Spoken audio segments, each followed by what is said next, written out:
Hi,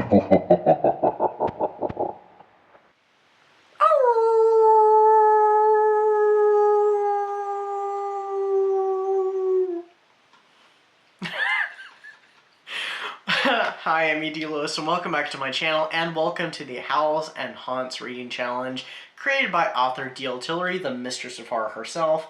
I gotta make sure the prompts don't disappear. I know, I could just unlock my phone and do it again, but I don't want to. So this is an event starting today. I'm filming this on Halloween evening, by the way. That's why I'm still in costume and makeup, even though some of my makeup has come off, and I'm not wearing my mask or my cape. So that's what this is all about. But yeah, starting today on November 1st, and it is co-hosted by Aphrodite Lee and myself. So please give Aphrodite Lee and author D.L. Tillery a follow, a subscription, and check out their content, check out their videos. This is going to be an interesting one because this is all about werewolves. It's been a little bit since I've visited werewolves, actually. I last did it back in, I think it was it February when I last did? It's been a bit, so it's nice to return to werewolves. There's a bunch of prompts. You don't have to do all the prompts. It went out of the, there we go. And you can also exchange some of them for movies if you don't want to do all the reading. It's just a fun challenge. And, you know, perfect for, you know, the late autumn season. So, let's see, how many prompts are there? There are 10, and some of them are activity prompts. Some of them are book prompts, some of them are movie, but I do believe you can replace any of the book prompts you don't get to with movie ones, you know, with movie stand-ins. So first off, we have Cinematic Howls. Watch a werewolf movie, classic or modern, and share your thoughts. Bonus points if the movie is set during autumn or has a spooky vibe.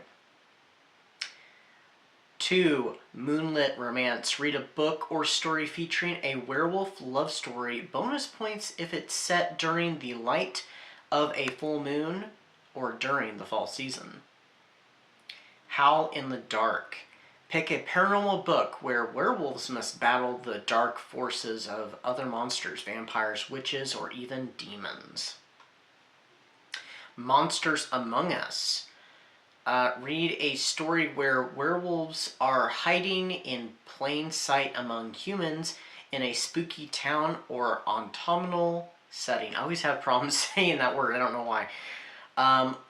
Lycanthropic Lines. Read a werewolf-themed poem or create your own yourself.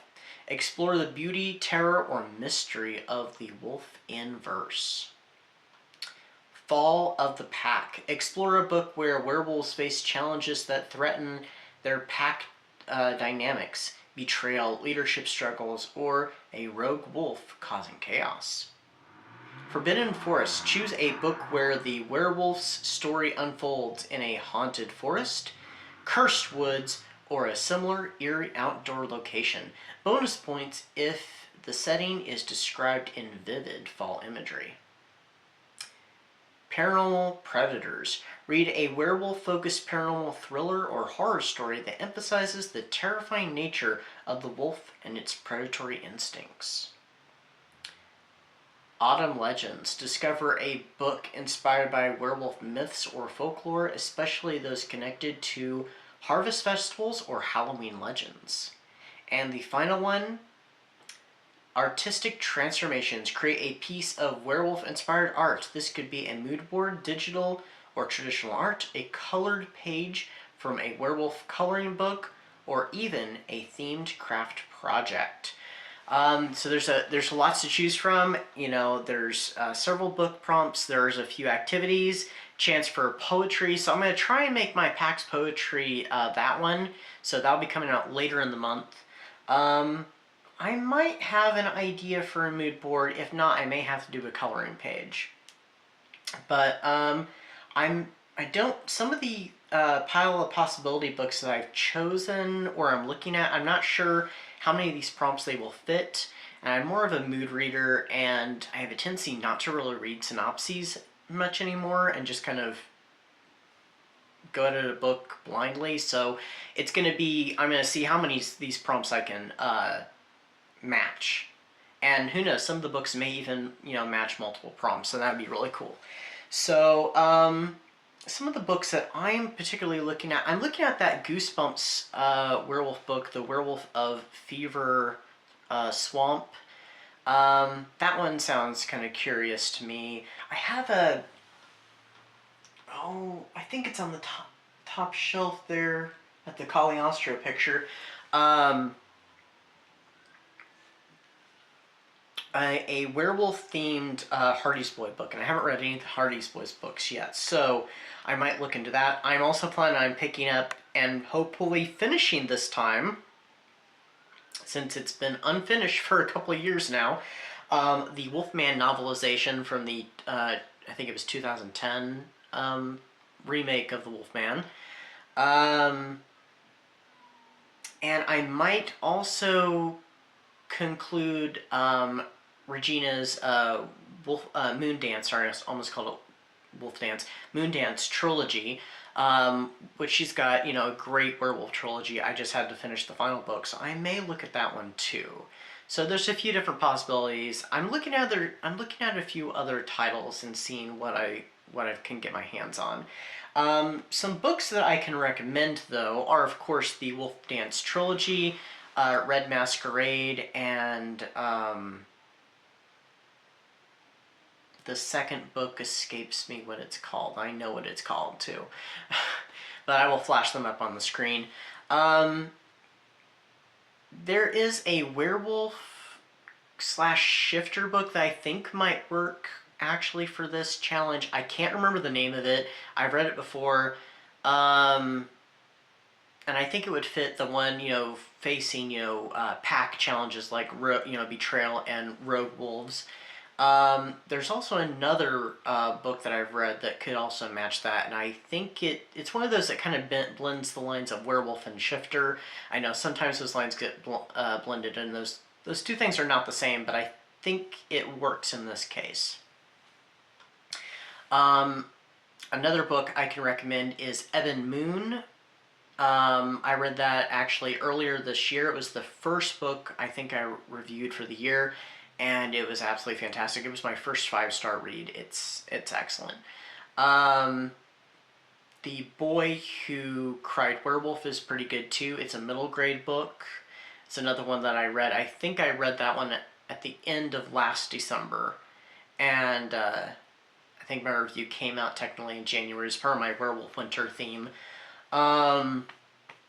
And then there's also Wolf Moon Rising by Laura Parker. It's one of the Dark Shadows books. It's her third Dark Shadows book, and it deals a lot with the character Quentin Collins, and it has some pretty intense werewolf scenes in it.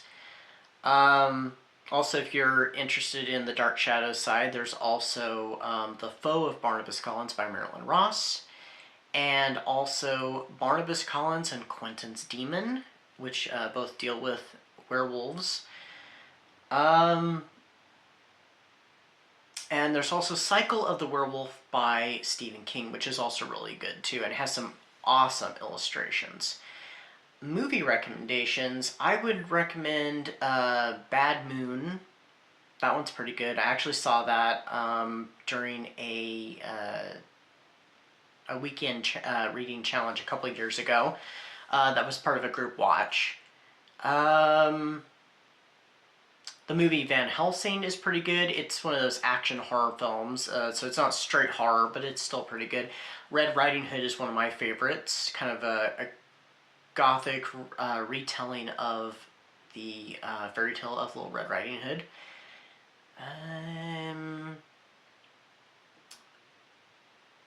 Werewolf of London is one that I like quite a bit. The 1930, I think it was 35? I think it's 1935. With Henry Hall in it, which is one I'm planning on rewatching. I was going to watch it for Halloween-a-thon, but I decided to postpone it. I'm like, you know what, I can save that for Howls and Haunts. Also, hopefully, if I can get through the Wolfman book finally, I'm going to watch the remake that it's a novelization of. I think that's all the ones I'm going to recommend. I mean, there are other werewolf films, but those are the ones I'm going to recommend. So yeah, I hope you're gonna join in on the Howls and Haunts reading challenge. It's gonna be a lot of fun. It's gonna be a howler. Sorry, I had to do that one. So yeah, until next time, stay safe, stay spooky, and I hope you'll join in. Bye bye.